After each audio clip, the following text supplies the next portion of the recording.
حضور صلی اللہ علیہ وسلم کے بیان کردہ سچے واقعات۔ میری امت میں جب دجال کا خروج ہوگا تو وہ 40 رہے گا۔ مجھے معلوم نہیں کہ وہ 40 دن رہے گا یا 40 مہینے یا 40 سال۔ پھر اللہ تعالیٰ حضرت عیسیٰ بن مریم علیہ السلام کو بھیجیں گے، گویا کہ ان کی شکل حضرت حروا بن مسعود رضی اللہ تعالیٰ عنہ جیسی ہے۔ وہ اس کو تلاش کر کے قتل کریں گے۔ لوگ 7 سال تک ایسی حالت میں رہیں گے کہ کسی بھی 2 شخصوں میں دشمنی ہوگی۔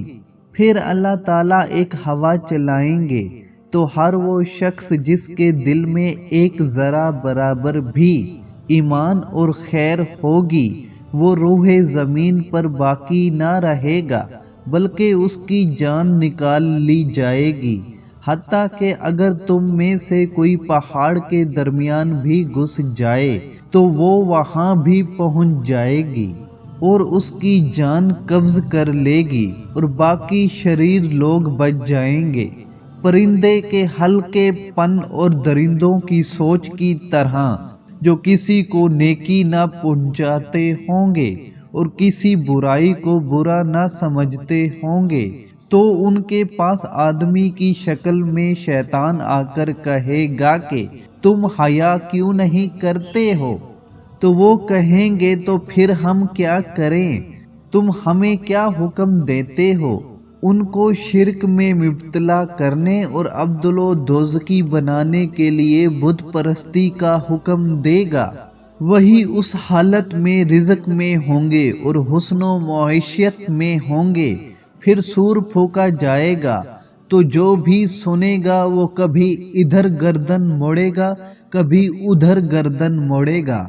سب سے پہلے جو شخص یہ آواز سنے گا وہ ہوک جو اپنے اونٹ کے حوض کو درست کر رہا ہوگا، وہ بھی اسی ساقہ میں مبتلا ہو کر مرے گا۔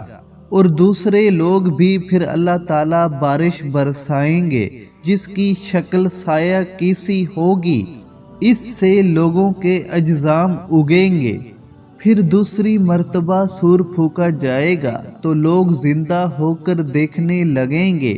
پھر کہا جائے گا اے لوگو اپنے رب کے سامنے پیش ہو جاؤ۔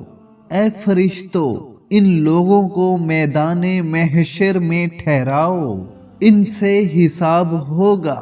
پھر حکم ہوگا اے فرشتو دوزکیوں کی جماعت کو جنت میں جانے والوں سے الگ کر دو۔ پوچھا جائے گا کس حساب سے؟ تو حکم ہوگا ہر 1000 میں سے 999 یعنی کہ 1000 لوگوں میں سے ایک کو جنت میں داخل کیا جائے گا، 999 کو جہنم میں داخل کیا جائے گا۔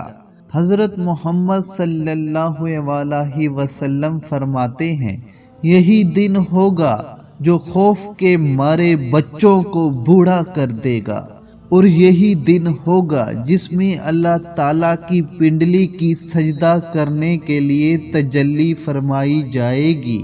تو میرے دوستو، امید ہے آپ حضور پاک صلی اللہ علیہ وسلم کے بتائے ہوئے راستے پر چلیں گے، قرآن اور حدیث کو صحیح طریقے سے سمجھ کر ان پر عمل کرنے کی پوری کوشش کریں گے، تبھی آپ آخرت والے دن انعام یافتہ لوگوں میں شامل ہو سکیں گے، نہیں تو جہنم میں ہمیشہ کے لیے جلتے رہیں گے۔ فیصلہ آپ کے ہاتھ میں ہے کہ آپ نے کیا کرنا ہے۔ یہ ویڈیو اگر اچھی لگی ہو تو اس ویڈیو کو لائک کر دیں، چینل کو سبسکرائب نہیں کیا تو ضرور سبسکرائب کرتے جائیں اور بیل آئیکن پر بھی لازمی پریس کر دیں۔ تو ملتے ہیں اس طرح کی ایک اور ویڈیو میں، تب تک کے لیے مجھے دے اجازت، اللہ حافظ۔